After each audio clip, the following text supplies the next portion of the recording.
vedľa, tu akurát pri mojej chatke bolo nákladné auto odparkované, takto sa hýbalo celé. Ja som pozeral na to, otočil som sa na bazén a bazén vyzeral ako keby voda bublala tam. Vynuril sa spoza rohu, tam baby začali pomaličky iba tak jemne pískať, potom keď sme sa vyvinuli ďalší traja bieli, tak to bol výbuch smiechu a ja neviem, pískali od radosti, že nás vidia. Čo hovoríš ešte na vychádzanie z peňazí, ako to vychádza z peňazí? Dá sa tu lacnejšie vyžiť, drahšie vyžiť?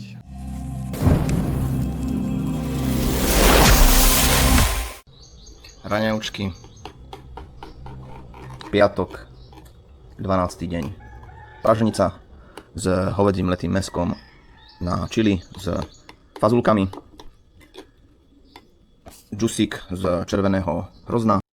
Bolo akurát zemetrasenie, ale bolo v Mindanao, čiže to je ten spodná časť vlastne celých Filipín. Bolo tam dosť celkom silné zemetrasenie. Niekomu to poničilo aj domy a tak, popadali nejaké veci. Ja som nezažil žiadne zemetrasenie, dá sa povedať. Ako boli tu nejaké zemetrasenia, ale ja som to necítil. Alebo bol som v takej oblasti, čo to bolo málo cítiť. Vec je taká, že vždycky nám mama zvykne zavolať, či sme v poriadku, alebo čo, keď je nejaké zemetrasenie, ona sa dopočuje hneď, skorej, než bolo to vôbec zemetrasenie, že na Filipínach bolo nejaké zemetrasenie, tak hneď nám volá, lebo sa bojí u nás, že či sme v poriadku a tak ďalej. Takže hovorím, ja som nezažil ešte ani jedno zemetrasenie, dokonca túto chalani, keď boli, no tak oni zažili nejaké menšie. Ja keď som bol inde, proste som bol na nejakom výlete inde, na nejakej inej oblasti, takže som nezažil žiadne. A potom bolo ešte jedno menšie zemetrasenie. Tu sa akurát o tom s Tomášom rozprávame, takže on vám povie nejakú skúsenosť z toho zemetrasenia, najprv z toho menšieho a potom z toho väčšieho. Takže Tome, povedz svoje prvé skúsenosti z prvého alebo z druhého zemetrasenia vo tvojom živote. No, nečakal som, že ma takto na toto zavoláš, ale okej. Prvé zemetrasenie to bolo, no bol som vnútri, pozeral som seriál alebo čo a zrazu niečo so mnou hýbe. Najprv som sa divil, že či ja neviem, som ožratý alebo čo, nepil som nič, lebo všetko sa mi hýbalo, taký divný pocit. Potom sme zistili, že to bolo zemetrasenie. Celkom v pohode, bolo to 4,2. Ale najsilnejšie, čo som dovtedy zažil.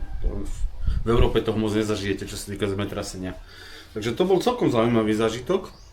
Ale potom bolo 6,2 a to už bolo zaujímavejšie. To tu všetko začalo sa hýbať, celá chatka sa začala hýbať, začali padať veci, tak som nevedel čo, radšej som vybehol von. Vedľa, tu akurát pri mojej chatke bolo nákladné auto odparkované, takto sa hýbalo celé. Ja som pozeral na to, otočil som sa na bazén a bazén vyzeral ako keby voda bublala tam.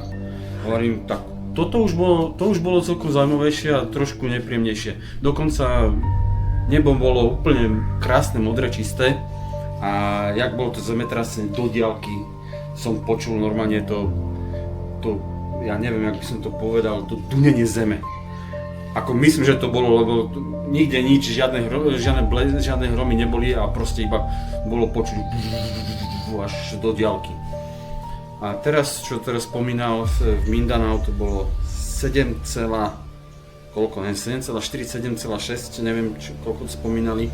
A to už by som teda fakt nechcel zažiť. Keď 6,2 bolo hento a 7,6 či koľko a tam už padali baraky, tak to neviem, to už by som nechcel. Ale Filipíny sú v ohnivom kruhu, takže sú asi na to nejak zvyknutí, i keď nie asi na takéto devastačné.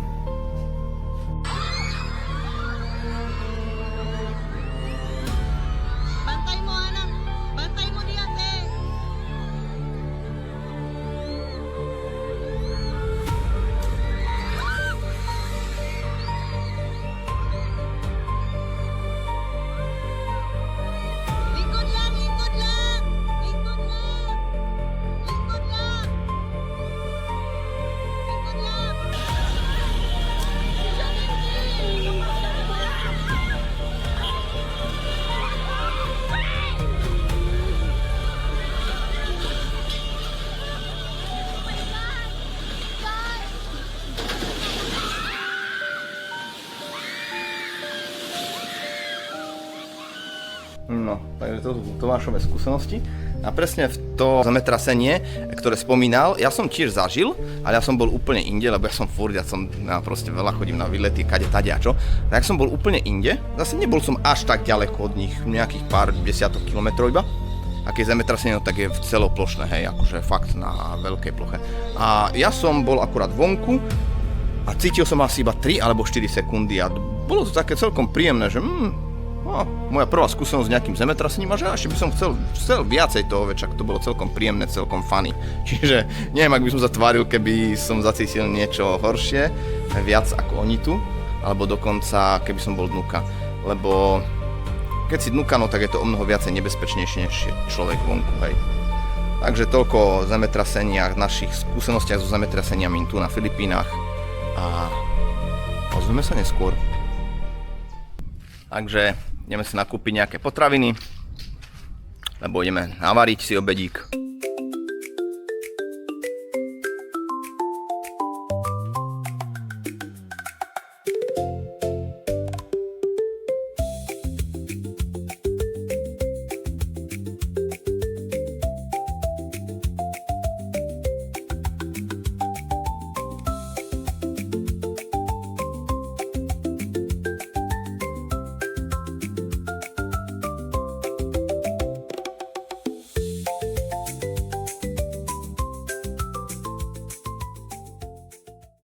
Tak a navarili sme si takú mliečnú vajíčkovo-strukovú polievku so zemiakmi, mrkvou a zeleninkou, lebo sa nám zasnelo po nejakých tých slovenských chutiach polievke, tak dobrú chuť teda. Bol som v miestnom markete, kde som kúpil mäso, už je momentálne odložené v mrazničke a v chladničke, lebo cesta bola dlhšia a nechcela som, aby sa hneď pokazilo, takže vám to iba takto poviem. A za celý nákup mäsa som zaplatil 1300 peso, necelých nejakých 1280 peso a kúpil som 6 druhov mäsa, 1 kg kuracích stehien, 500 g bravčového pliecka, 500 g hovedzieho stehna, 1 bravčové koleno, kačacie prso a stehno, to bolo tiež do pol kila, a potom 2 kg ryby bangusa. Tak a ja vám ešte hodím na obrazovku teraz obrázok s rôznymi druhmi mäsa, aby ste si mohli porovnať ceny, koľko stoja tu na Filipínach a u nás na Slovensku. Ak máte možnosť vidieť, no tak na Filipínach je to zhruba 2-krát až 3-krát lacnejšie než u nás na Slovensku. A za celý nákup mäsa som zaplatil 1300 peso, čo je nejakých 18-20 eur za mäso, hej. Takže z toho si budeme variť. Samozrejme ešte nejaké ingrediencie si musíme dokúpiť, takže ideme ešte znovu do obchodu. Čiže najprv sa kúsok vyčilujeme, dáme si nejaké kúpanie v bazéne a potom ideme teda do obchodu, kde si kúpime nejaký väčší nákup. A keď večer prídem, ja vám ukážem, čo sme všetko kúpili, ukážem vám bločky, čo to stálo a tak ďalej, takže si to zhrnieme. Máme tu večer a my sme si boli ešte odskočiť do najbližšieho mesta, do potravín kúpiť nejaké zásoby, pretože už nám dochádzali niektoré veci, nie všetko sme minuli, ale potrebovali sme niečo navyše. Čiže urobili sme aj taký väčší kúsok nákup, hej. Čiže ja vám to všetko teraz takto najprv ukážem a skúste do komentu napísať, že koľko to asi stálo, hej, nejaký ten tip. A ja vám teraz ukážem presne, čo som si kúpil a naposledy vám ukážem výslednú sumu. Takže najprv čipsy, smotana a cibulka, chili a syr, barbecue, pizzové čipsy, to je cesnák a ocot, syrové, potom chlebík, taký cereálny, toastový, nakrájaný, potom takéto kukisky, keksičky, potom tu máme spicy pepper beef, také paprikové, to sú hovädzie párky, spicy, plavúčke, francúzske, tiež také paprikové párky, to sú nemecké, a to sú z hovedziny, s angusou, a potom tu máme také dlhé klobáskové párky, alebo klobásky, také fajné, paprikové. Potom tu máme veľké cereálie, mysli s čokoládovou orieškami a cornflakesy také s mandlami a s medíkom. K tomu samozrejme nejaké mliečka 2 na raňajky a tak. Potom Ja som si kúpil rôzne cestoviny, ako hej, nejaké penne, veľké kilové špagety. Ja som obľúbenec proste rôznych past, hej, rôznych špaget, papardélov, penne, farfale a všetko možné a práve preto som si kúpil takú zásobu a k tomu proste nejaké takéto omáčky, čo sú veľmi výborné, je to narýchlo, cestoviny sa robia strašne rýchlo, k tomu hej, si hodím buď takúto nejakú s paradajkami a bazilkou, alebo 3 druhy syra, alebo carbonara, to sú tiež 3 druhy syra. Potom tu máme také taliansky štýl, potom cheesy pesto, hej, také syrové s pestom a červené pesto s sušenými paradajkami. K tomu rýchlo orestujete nejaké mleté mäsko, nejakú cibulku, zeleninku alebo nejaký párok, hocičo zmixujete a máte rýchle jedlo hotové. Ďalej tu máme nejaké instantné kávy, 2, 4, 6, 7 na týždeň som si kúpil. Plátkový syrík, 2 kusy syra plátkového. To je v dobrej kombinácie s týmito stejkami burgerovými, čiže si dáme burgerík, hej, no to cibulka, syrík a takéto veci, hej. Veľký taký kýbel tyčiniek čokoládových. Huby, to sú shiitake, nejaké tie japonské alebo čínske huby. Obyčajné huby. Syr trojuholníkový. Potom corned beef, čo je trhané mäso. Ďalšie mäso, toto je také kúsok drahšie s cesnákom a čili, je to tiež vynikajúce. A takisto aj toto je taká mäsová omáčka, je to veľmi dobré na špagety, na hocičo, hej, proste s nejakými penne, k tomu si dáme nejakú cibulku, paradajku a tak, je to výborné, kúpil som také 2. Veľké tiež balenie fazuliek bielých a červených, fazulky sú dobré tiež k praženičke a slaninke, 2 balenia mladého hrášku. Hrášok je dobrý do omelety, 2 tuňakov, jeden je taký španielský a druhý je taký kúsok korenistý s citrónom. Predstavte si, že taký tuňak stojí tu 30 peso, 30 peso to je 30-40 centov našich, hej. Čiže to je, u nás taký tuňak stojí 2 eurá ako nič. Vidíte veľkú sojovú omáčku, veľký kilový kečup, nejaké keksíky, oreo keksíky, lunch meat, kapary, olivy na cestovanie, lebo dosť často aj cestujem tak, že som si kúpil také menšie balenie šampónu s kondicionérom, čili zmes, cesnak granulovaný, došla zubná pasta, čiže 2 zubné pasty, takisto olej sa nám míňa na varenie, tak sme si kúpili olej, vlhčené utierky a proti komárom také zariadenie, ktoré strčíte do zástrčky, tam je nejaká náplň, hej, je to na mesiac, na 30 dní a nebudú vás otvarovať komáre. Čiže celý takýto nákup, tento nákup rozhodne proste aj s tým, čo nám ostal ešte z minulého týždňa, nám vystačí na 2 týždne, lebo stravujem sa aj v reštauráciách a vo fast foodoch, čiže definitívne to asi bude stačiť. Pokiaľ nie, no tak ja vám urobím nejaký update a na konci mesiaca si to ešte zrekapitulujeme, či sme vlastne vystačili s týmito surovinami alebo ešte niečo som musel dokupovať. Keď tak si to môžete aj zastaviť, že čo tam všetko je, čo koľko stálo, keby vás zaujímalo, aká suma. A konečná suma je 3419. Ja vám to hodím presne koľko to je euro, hej, a ja vám budem ešte pripravovať nejaké videá, nejak pokatujem, zeditujem a uvidíme sa v ďalšom dni. Takže ja sa teším. Naša výzva pokračuje ďalej. Tomáš, náš kamarát, už odchádza naspäť na Slovensko po 4 mesiacoch. Ideme ho tak vyspovedať vlastne, že čo sa mu páči vlastne na Filipínach, čo sa mu nepáči, aké má skúsenosti, ako vníma, aké vníma plusy a minusy. Čiže začneme najprv takto. Je tu ináč pri mne aj Miško sedí. Nazdar. Čiže, dobre Tomáš, takže najprv by sme chceli vedieť, že ako vnímaš vlastne tento pobyt na Filipínach, čo ťa ohorilo. Najprv povedz si nejaké tie plusy vyzdvihni. Čo sa mi páči na Filipínach? Ľudia sú tu väčšinou všetko usmievaví, hej, hovorčiví, hej, takže to je pekné, no a potom Filipíny to je jedna z najkrajších destinácií, kde som bol, lebo tu je, jak sú tu tie ostrovčeky, jak je to more z každej strany, hej. Mačo vie lepšie ako ja, lebo ten už tu lieta jak šarkan na tej motorke hore dole. Je tu veľa miest, kde sa dá zastaviť, proste lahnúť si na pláži, vykúpať sa. Potom čo my sme boli na tom tripe, hej, jedný z najkrajších vecí, čo sú tu na Filipínach, takže to tam bolo úplne nádherné, tie fotky, však určite budú robiť aj vlogy aj z toho časom, takže to uvidíte tam, to je nádherné.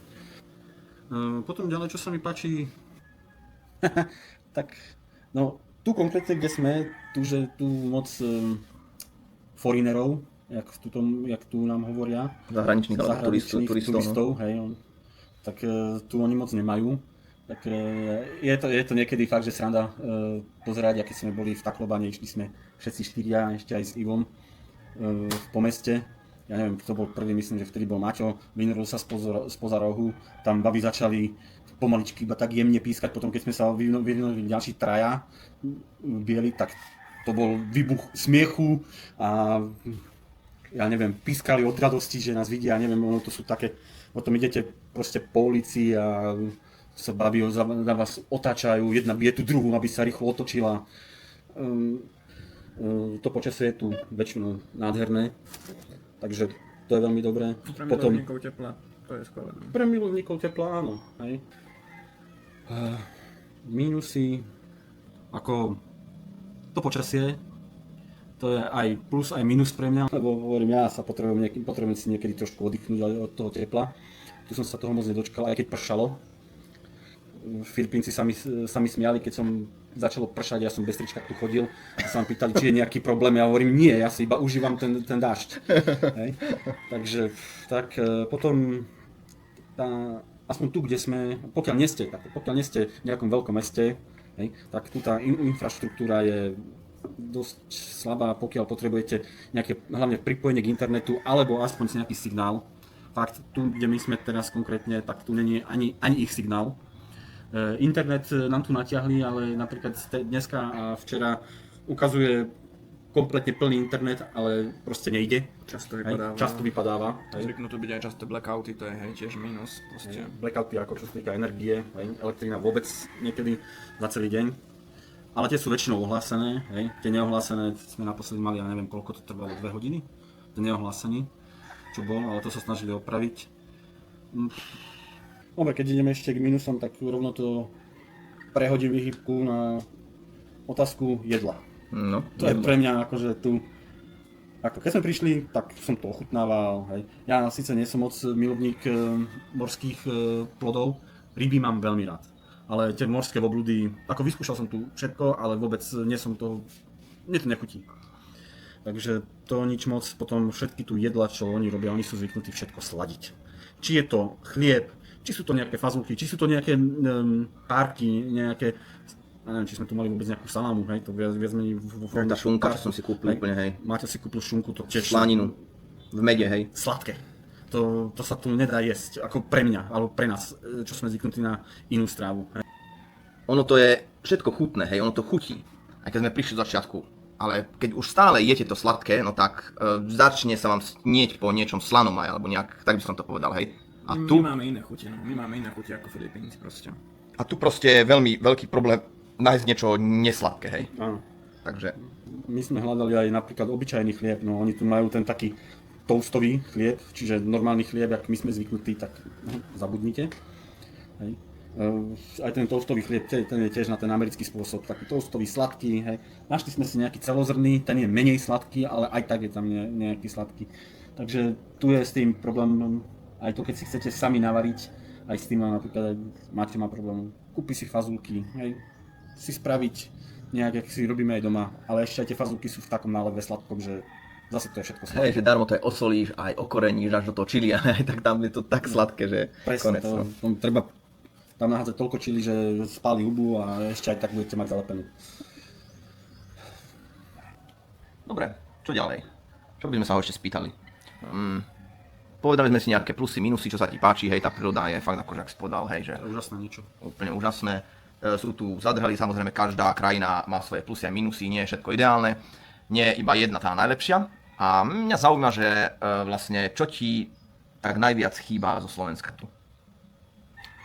Fú, čo mi tu chýba zo Slovenska, tak Alebo inak povedané, na čo sa už najviac tešíš, keď zajtra to je v cestuješ? podstate jedno, to je v podstate to, čo by som asi povedal.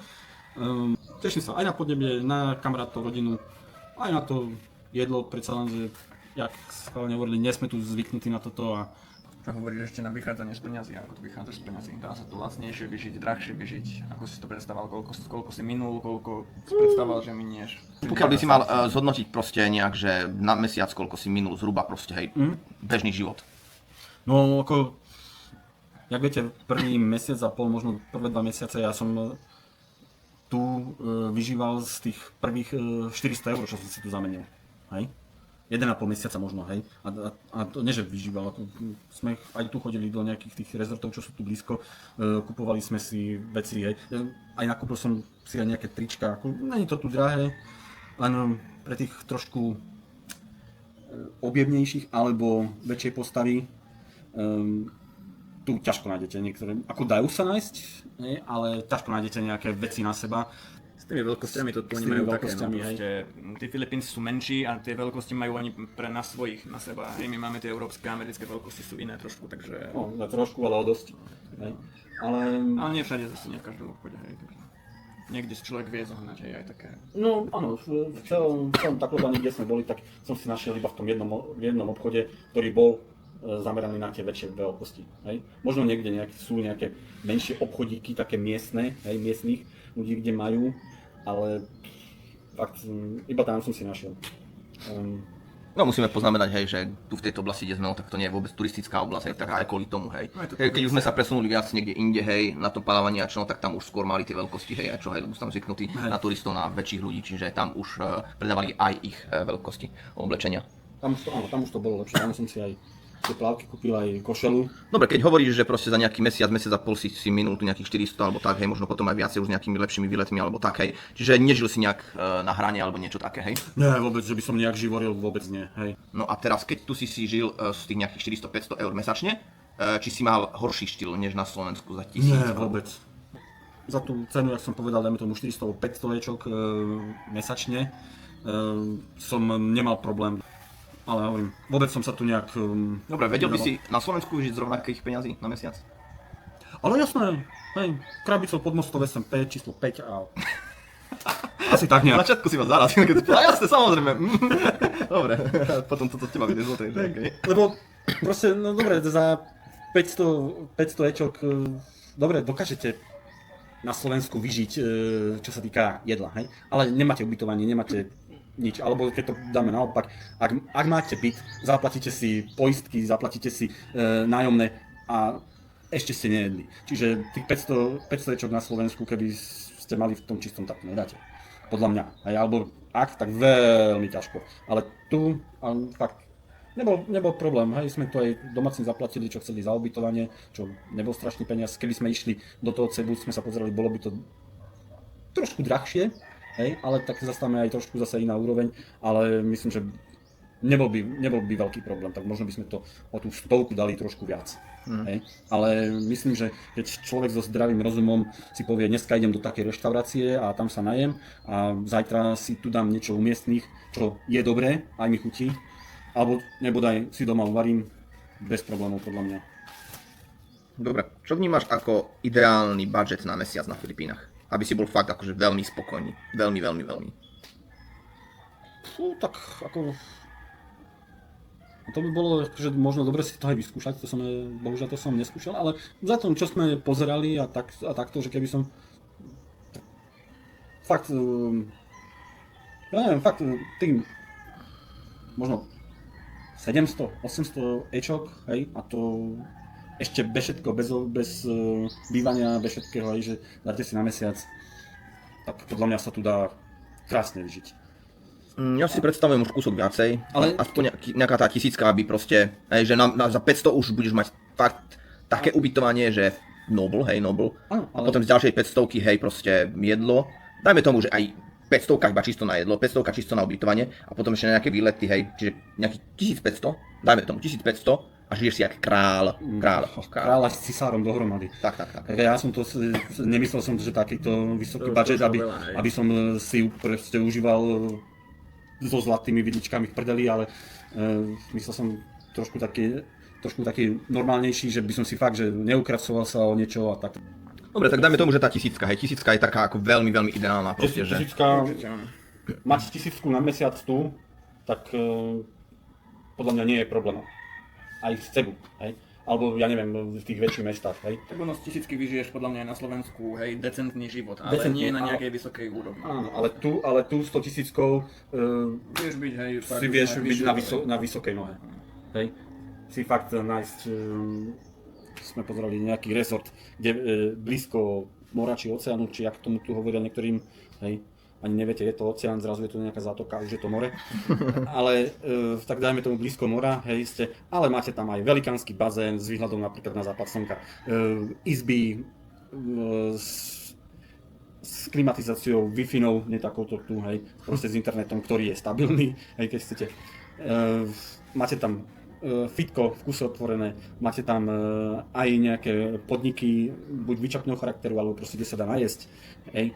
Plus tam máte vlastne ten bazén, jak som hovoril, niektoré majú aj nejaké to spa, hej. Nejaké sauny, no. Sauny, už v tej cene, hej.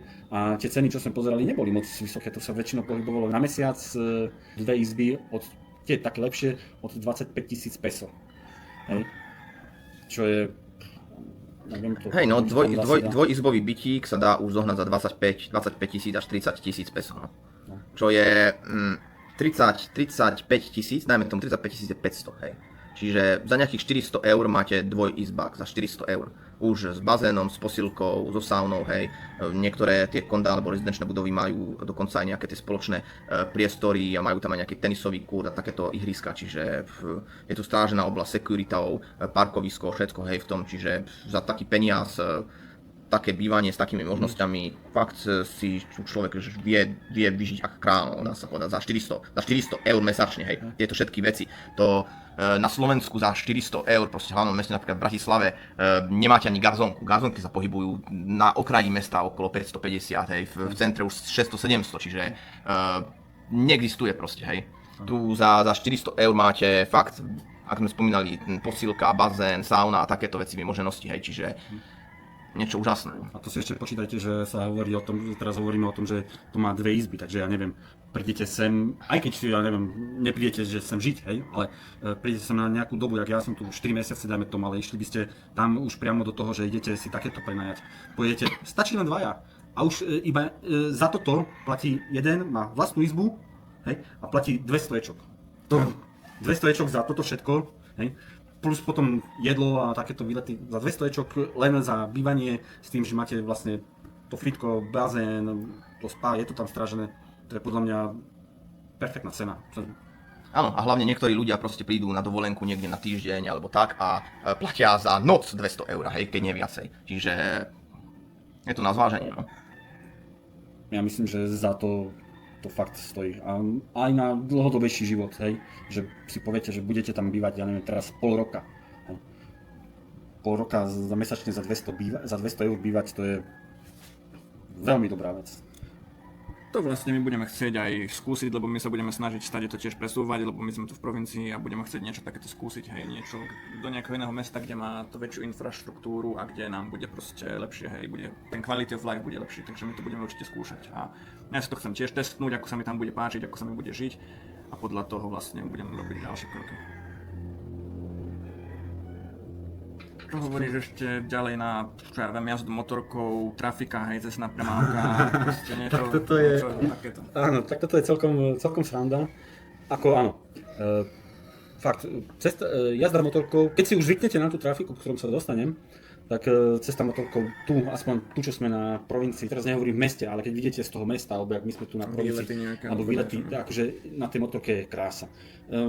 Hlavne niektorí ľudia nemenovaní jazdia veľmi rýchlo. Nesmej sa, Máte, hovoriť o tebe, ale ja som si celkom užíval, keď sme išli, tak ja neviem, nemusíte ísť veľmi rýchlo, hej, 90, 60, 70, 90. Stačí vám tu ísť fakt, že 50, hej, pokiaľ ste na dovolenke, nikam sa nenalete. tá jazda je perfektná. Lebo keď sme išli rýchlejšie, ja som dával pacha na tie cesty, lebo fakt niektoré sú tu čistý tankodrom, to sa dostanem k tomu, ale môžete sa pozerať, ako už len tie palmy okolo, je to nádhera, hej. Keď idete cez nejaké provincie, pozrite si, že ako si tí ľudia žijú, hej. Niektoré provincie sú fakt, že také chudobnejšie, ale všetci, veľa ľudí tam je usmievavých, kývajú vám, hej. Dokážete si užiť tú cestu motorkou. Pokiaľ prežijete ten trafik a tie cesty v akom stave sú. Čo mňa trošku zarazilo tým, že ja na Slovensku jazdím dosť často autom a takto. Tu je to autom, hlavne v meste je to dosť zabité. Tam je to, tá cestná premávka tam je katastrofa. Čo sa mňa týka, katastrofálna. Tu fakt, ja som videl v celom Taklobane možno 4 semafory a všetko ostatné ideš buď kto je silnejší, že väčšie auto alebo takto, alebo proste kto tam nie rýchlosťou, ale kto sa tam viac strčí. Všetci idú naraz. Všetci idú naraz a kto si tam tú cestičku viac predere, ten ide skôr. Hej. Tu také veci ako že dvojitá plná čiara, hej, predbiehanie zľava, sprava, tu je to v podstate jedno, čo je napísané, čo je dané na ceste, hej. Idú kade táde, hej, protismere do zákruty, hej, nevidia, ale proste idú. Čo sa nám stalo, ako ja som tady išiel viackrát, aj keď sme išli v Taklobane, hej, jednosmerka. Tam, keď som sa tam pozeral, aj keď sme išli späť, aj potom druhýkrát, my sme dvakrát alebo trikrát leteli do jednosmerky, hej, ale tam žiadna cedula nebola. Proste tam len zistíte, že zrazu idú všetky auta proti vám. Aha, tak to asi je niečo zlé. Hej, ale neviete, navigácia vám to nepovie, hej, tamto ja nevidím, fakt som pozeral, nevidím, hej, takže... Ale väčšina tu ľudí ani proste to nezaujíma, či to je jednosmerka alebo čo, hej. Oni proste idú, tu ľudia idú aj do jednosmerky, hej. Mojujo na Slovensku, hej, na východe už teraz nie, ale profesionálny vodič prišiel do Bratislavy a hovoril, že tak čo tu, vy to tu máte, tak to je katastrofa. Ja myslím, že Bratislava je v pohode, len sú vodiči trošku odvážnejší, ale čo je tu, tak to je na slučku, podľa mňa. Hovorím tu, idete za autom, proste dá smerovku, on vám v pohode 20 minút bliká, že odbača doprava, on ide stále rovno a nakoniec odločí doľava. Hej, úplne nič, tam smerovky tu nedávajú zmysel, hej, väčšinou. Keby len smerovky, mňa najviac sere to, že proste oni nemajú ako keby spätné zrkadlá, oni sa nepozerajú do spätných zrkadiel, proste. Ty ideš, chceš ísť predbehnúť a proste on celý by začne odbočovať, hej, tam, kde ty ho chceš predbiehať. Čiže sú tu niekedy infarktové zábery, hej. Tu ťa predbiehajú aj správa, hej, to je kedy ako sa komu ako chce, hej. A ďalšia vec, keď idete večer zase, no tak niektorí absolútne nemajú ani svetlá, hej, čiže ich vôbec nevidno a niektorí zase tie svetlá neprepínajú na stretávacie a ďalkovacie, hej, furt ďalkové a ty ideš oproti a tak ti žiari, že proste absolútne nič nevidíš, takže koniec v tej tme, hej. Keď tam je zákrúta, no tak môžeš sa iba prežehnať. Rovno do buriny, medzi palmy. To ešte nehovoríš o tom, že na ceste môže byť zvykne byť veľa psov, hej, ktorí idú cez cestu, stoja, ležia tam, alebo niečo. Áno, keď psov to ešte dobré, ale keď ľudí, hej, malí deti, hej, keď ide proste cez cestu a tak, takže... Ale ako aj tí psi, to nebolo niekedy, keď sme išli na motorke, proste pes uprostred cesty ležal. No. Išli sme, trubili a on nič, iba zdvihol hlavu, pozrel na nás uprostred cesty, ľahol si naspäť ako v paži, hej. Auta, kamiony ho museli obchádzať do protismeru, lebo ten pes si proste tam ležal. Áno, a toto, čo hovoríme teraz, no tak to nie sú že príhody, že čo sa nám stalo, čo vidíme, ale to je bežný poriadok, to je každodenná, to vidíte furt, ideš na cestu a toto proste je non-stop, hej, proste tí psi, deti a takéto veci, že to nie sú iba zážitky, hej, to je každodenný, denný proste poriadok, hej. Na jednom tripe, čo sme išli na motorkách, normálne na kraji cesty, akože tu nie sú krajnice proste, tu máš cestu, potom asi taký pruh, čo môžeš možno ísť peši vedľa toho a už máš domy, hej. A decka si tam hrali badminton.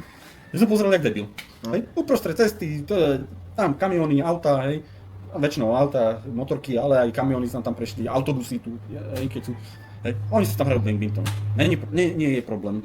Alebo sa tam na platníku... Hej, alebo na jednej strane, na pravej strane máš jeden koš, na ľavej druhej koš a proste cestu majú ako basketbalové ihrisko, hej, a hrajú si.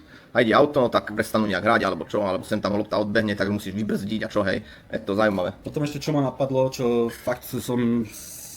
Také dve veci, čo som... Nedokážem doteraz pochopiť. Proste idete proti... sú dva smery, idete vo svojom pravom, ľavý je protismer v pohode. Kamión začne predbiehať. Nerieši o tom, že vo vašom prúhu v protismere idete vy. On iba ide, ani nepribrzdí, on iba zatrubí. A ty sa ratuj. Buď, vhoď sa doprava, doľava, mu je to jedno, on ide, on ani nepribrzdí, hej. Takže to je niekedy dosť, hej. A potom tieto veci, idem, predo mňou je nejaký tricycle pomalší. OK, vidím, že máme miesto. Začnem predbiehať a spoza mňa ďalší začne predbiehať. Mňa. Čiže ja obieham jedného, on obieha ešte mňa. Hej. A toto, keď sa vám stane napríklad nebodaj v protismere, zrazu pozrite 3 auta takto vedľa seba a vy nemáte kam. A každého predbieha. A toto je normálne, to je úplne normálne. Ja hovorím, že tu byť fakt ako... Hovorím, ja som rád, že som to tu prežil tie 4 mesiace aj na tej motorke, hej. Lebo už sa nedivím, že prečo tu mám takéto velikánske autá, hej, nakladiaky, lebo fakt tu keď niečo narazíš, tak ako, OK, v tom aute si safe. Na motorke už tak moc safe nie. Inak, čo sa týka tých tricyklov, ja nemám rád to, že proste tie tricykle sú pomalšie než hocičo iné, hej, ale on je ignorant proste, nie že by sa stiahlo, že je pomalší napravo, že neho môžu obiehať doľava, ale on proste drží stred cesty a proste ani za boha proste ho nevieš odbehnúť ani sprava, ani zľava proste. A keď ho chceš obiehať, no tak ešte sa ešte posúva, ťa blokuje, hej, to sú takí, no, proste nemám ich rád. Mňa napríklad bavila tá cesta tricyklom, síce áno, pre mňa je to také dosť divné, lebo chalani si tam sadnú, ja som si našiel jedno miesto, čo je za vodičom motorky, hneď za ním sedíte, ale takto bokom. Lenže tým, ako oni tu majú striežky a ako oni sú vysokí, tak ja som sedel asi takýmto spôsobom, ako z boku. Ešte aj tak sa ti boli hlavu. A som si hlavu ubil o tú ich strechu. Ale áno, užil som si, na Slovensku to nemáme, dobre. Pre takých objemnejších a väčších ľudí to je k tej tricykle trošku problém. Nielen objemnejších, vyšších ľudí proste. Tých vozidlá, tých tricykle nie sú prispôsobené na takéto veci. Tu všetko máte toto Filipína style. Tu my na motorke ideme dvaja. Skúšali sme traja, to už ja osobne som to nedal. Hovorím, že tu ne, ale není problém tu 4 a 5 na jednej motorke, není problém. Decko, otec, pred ním decko, čo iba tam stojí, hej, drží sa riaditek, potom ide otec, za ním je malé decko, potom je matka, ktorá si mimochodom, decko má takto medzi nohami a pozerá si, ja neviem, Facebook, a za nimi je syn, ktorý sa ešte takto drží, asi takto od premávky ďalšej, ale takto sa drží a idú 5 na motorke. Na Slovensku alebo v Európe fakt musíte dávať pozor. Pred seba, hej, čo je za vami a na značky. Hej. Inak je to v pohode, idete. Tu musíte dávať na všetko pozor. No to je skôr tak, aby som povedal, v Európe inde my máme pravidlá, riadime sa podľa pravidiel a proste každý sa nimi riadi, hej, a dáva si pozera, ale tu je to taký organizovaný chaos, proste tu sa musíte prispôsobiť tomu chaosu. A proste keď nie ste zvyknutí na to, na tie pomery, na tie ich miestne, ako oni zvyknú jazdiť, tak proste je to aj strach, aj sa bojíte, aj je to ťažké tak jazdiť, ale proste ako ja osobne som sa tiež bál, aj som mal taký rešpekt, strach, aj dodnes mám, hej, lebo proste je to iné, ale proste keď už človek trošku viac jazdí a sa tomu prispôsobí a proste pochopí, ak sa jazdí a pochopí to trošku, tak už je to lepšie, no ale stále proste je to organizovaný chaos a tu musíš dávať pozor na všetko, lebo fakt, keď idete v Európe, na 98% máte, keď má smerovku doprava, tak vieš, že za chvíľku bude odbačať doprava, hej? Ale tu, ja som hovoril. Tu 30 minút má zapnutú smerovku. Alebo vôbec nedáva smerovky. Čiže vy keď vidíte smerovky, vôbec vy ich musíte odignorovať. A to, že má smerovku doprava a čakáte, že bude odbačať doprava, to vôbec nemusí byť to, že bude odbačať doprava. Úplne v pohode, to môže dať štrekom doľava. A keď chcete niekoho predbiehať, no tak najlepšie proste zatrubiť, lebo on proste nepozerá do spätného zrkadla, hej, a hoci kedy tam môže akože ide odbočiť alebo čo sa zarazíte. Čiže áno, to som si najprv zvykal zo začiatku, lebo väčšinou v Európe na vás trubia, keď spravíte nejakú chujovinu, alebo keď on si myslí, že ste spravili chujovinu, tak vás vytrubí. Tu oni si trubia tým spôsobom, že dávaj bacha, ja idem. Hej? A to tu vždy pri predbiehaní, čiže to není nič osobné alebo takto, ale vždy keď počujete niečo zatrubenie, je to o tom, že zbystri, alebo že idem. Lebo presne, ako povedal Maťo, oni do spätných zrkadel nepozerajú. Najhoršie je to, že tu je veľa kategórií tých všelijakých vozidiel, proste tie ich tricykle, potom na bicykli prevážajú ľudí, potom sú tie ich minibusy, potom autá, kopec motoriek a vlastne všetko, keď sa to zhlukne v tej jednej premávke, tak jeden ide rýchlejšie, druhý pomalšie, ten vychádza, ten tam bicykluje popri tom, hej, a ešte nosí niekoho a ešte medzi to ti chodia cez cestu ľudia. No a potom vyhýbať sa tomu človek musí všetkému, hej. Ja by som povedal, že chýbajúca organizácia alebo nejaké zákony alebo niečo také. Lebo viac menej veľa ľudí tu jazdí, nemá vodičský preukaz, nevie ako jazdiť, no tak preto tu vlastne je taký chaos, hej. A nikto sa neriadí tými zákonmi alebo pravidlami, čiže Tu nie je je tu ten poriadok. No. tuto je asi tým spôsobom, jak sa hovorí, pravidla sú od toho, aby sa porušovali. Takto tu fakt asi takto idú. Dobre, ak pozerám, tak vidím, že práve táto trafika sa stala dosť takou horúcou témou a každý proste iba sa vyjadruje na to, Je to zaujímavé. možno viac než o krásach alebo nejakých iných minusoch, o jedle alebo čo, ale proste práve trafik. Čo miestna kultúra a ich zvyky. Čo povieš na kultúru ich karaoke? No tým, že ja nespievam, tak pre mňa je karaoke zabitá vec. Lebo nie, lebo to keby som zaspieval, tak pade barangaj.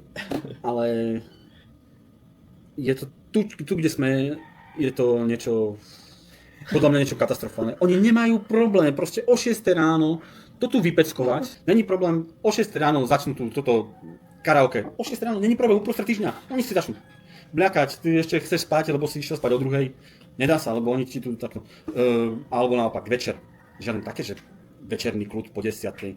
Nič. Pohode, oni si priamo o 11:00, možno už aj predtým, hej, ale není problém ešte, že o 11:00 fungujú, o 1:00 fungujú v noci. A stále je o tom, že oni to majú radi hlasno a tie basy majú buď ešte aj pridanú hodnotu, alebo jak by som to povedal, lebo tu ešte by som povedal aj normálnej pop pesnička robí vám a vy tam skáčete na posteli, lebo sa celý barak vám rezonuje. Radi spievajú, Radi spievajú, radi no. No a potom Stále tu je nejaká oslava niekde, niečo sa deje, proste nejaká party alebo dačo, nejaká fiesta, niečo oslavujú, hudba hrá, karaoke je, stále sa tu proste niečo deje. Keď neoslavuje jeden sused, tak druhý, potom tretí a proste non-stop. Čo je moja... potom Čo je? Čo ty? chcete niečo povedať? Tak už nechcem. Len to je to, že oni nie, že iba keď sa tešia alebo chcú spievať, no tak spievajú, ale proste oni napríklad, niekto umre, hello, niekto umre a oni oslavujú jeho smrť, hej, proste spievajú, bavia sa a nie, že iba jeden deň, ale niekoľko dní za sebou a každý rok to opakujú 9 rokov po sebe. Až potom 10. rok proste ako keby na neho zabudnú alebo už neoslavujú alebo proste Nezabudnú, ale neoslavujú. nepripomínajú si to, hej, alebo ako to povedať, hej. Čiže 9 rokov v kuse proste, hej, každý rok. Za tých 9 rokov nepáti, tak už je dobré. Hej, hej. Čiže my sme to tak na začiatku pochopili, ako než nám to bolo vysvetlené. Tu bola tá oslava akurát toto konkrétne. Sme sa pýtali, že čo to tu tak oslavujú. A povedal nám, že to je oslava úmrtia niekoho z rodiny. Ako nám to prišlo všetkým naraz, hej, tá istá myšlienka, toho tak nemali radi, že to oslavujú.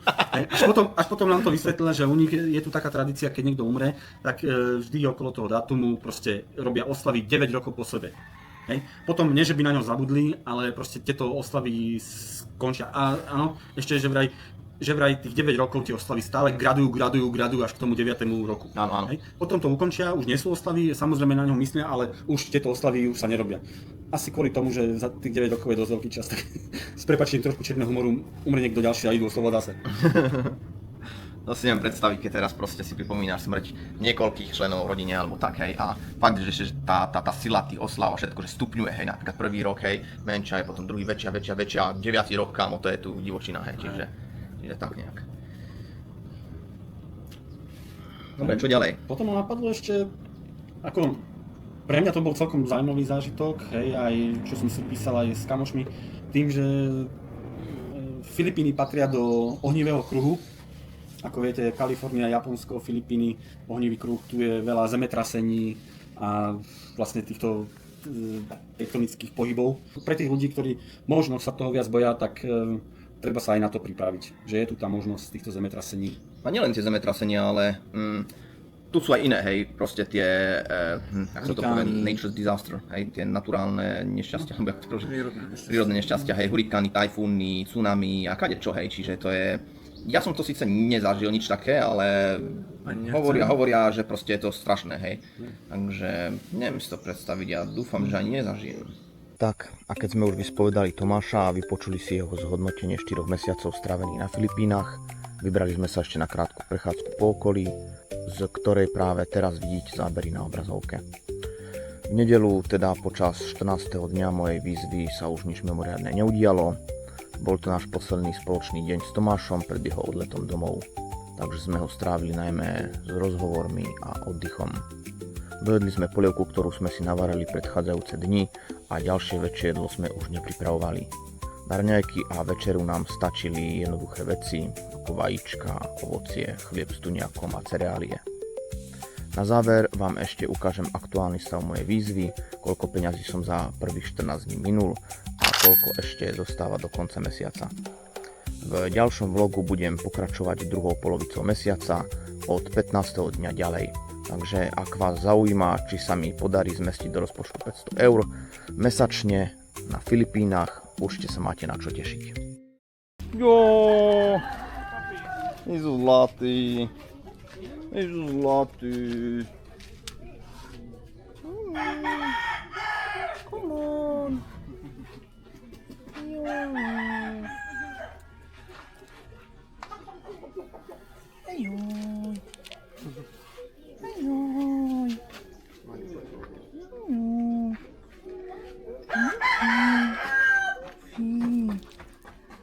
Смотри, какие зумбалички.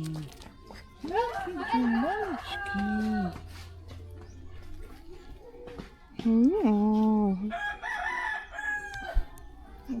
Oblizuje mi nohy.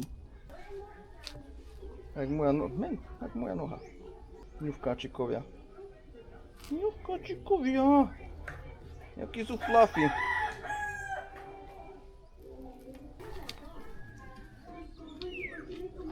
Tak mu hríš do chvostu.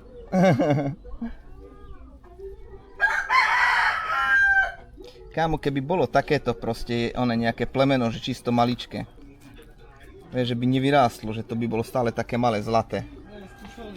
Nie ako čivao, myslím, hej, lebo to je malé, ale to už je malé a dospelé a už krklané. Ale takéto, že proste také maličké, zlaté, neohrabané, vieš. Také.